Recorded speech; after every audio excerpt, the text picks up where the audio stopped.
আজকের ভিডিওটা শুরু হোক মঙ্গল আরতির মঙ্গলময় দর্শনের মাধ্যমে। প্রদীপের শিখায় সবার জীবনের আধার কেটে যাক, সবাই খুব ভালো থাকুক, সুস্থ থাকুক, এটাই গিরিধারীর চরণে প্রার্থনা করি।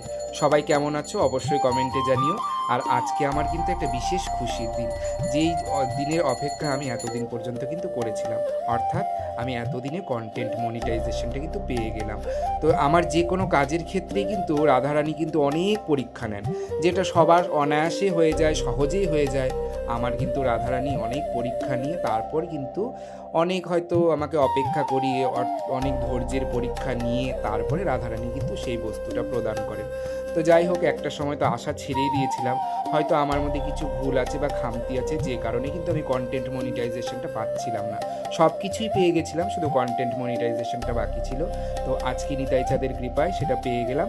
এটা সব থেকে বড় কথা তোমাদের ভালোবাসা এবং তোমাদের পাশে থাকার ফল।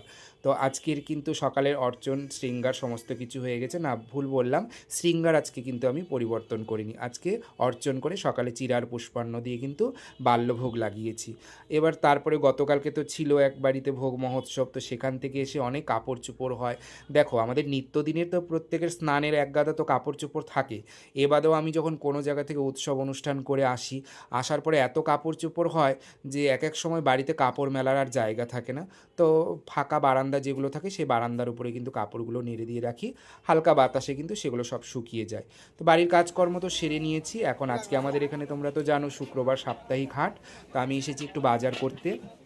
বাজার বলতে কিছু সবজি কেনার ছিল, বাকি অন্য কোনো জিনিস না। পটল নিয়েছি আর শশা নিয়েছি। আর মোটামুটি সবজি বলতে এখন তো বর্ষাকাল পড়ে যাবে আস্তে আস্তে, এগুলোই সবজি। তবে এই সময় ফুলকপিটা কিন্তু খুব স্বাদ লাগে খেতে। তো এই সময়ের ফুলকপিটা ভালো লাগে, এ কারণে আজকে ভোগে লাগবে। সেই কারণে কিন্তু ফুলকপি আর হচ্ছে টমেটো, এগুলো যা যা লাগে প্রয়োজনীয় জিনিসপত্র কিনে নিয়ে কিন্তু আমি বাড়িতে এলাম। তো আসার পরে আজকে মধ্যাহ্নের ভোগরাগ তোমাদের সঙ্গে শেয়ার করলাম। আজকে নিতাই গৌর রাধা ব্রজমোহনের মধ্যাহ্নকালীন ভোগরাগ দর্শন করো। এইমাত্র ভোগরাগ হয়ে গেল। আর প্রচণ্ড খিদে পেয়েছে, সারাদিন মানে প্রসাদ পাওয়ার তো জানোই সময় হয় না। সকালবেলা হয়তো কোনো একটু কিছু মুখে দিই। আর চিড়াটা আমার একদমই সহ্য হয় না, প্রচণ্ড অ্যাসিডিটি, গ্যাসের সমস্যা, যে কারণে ভোগ লাগিয়ে সবাইকে প্রসাদ দিয়ে দিই। আর চরণামৃত ফল যা থাকে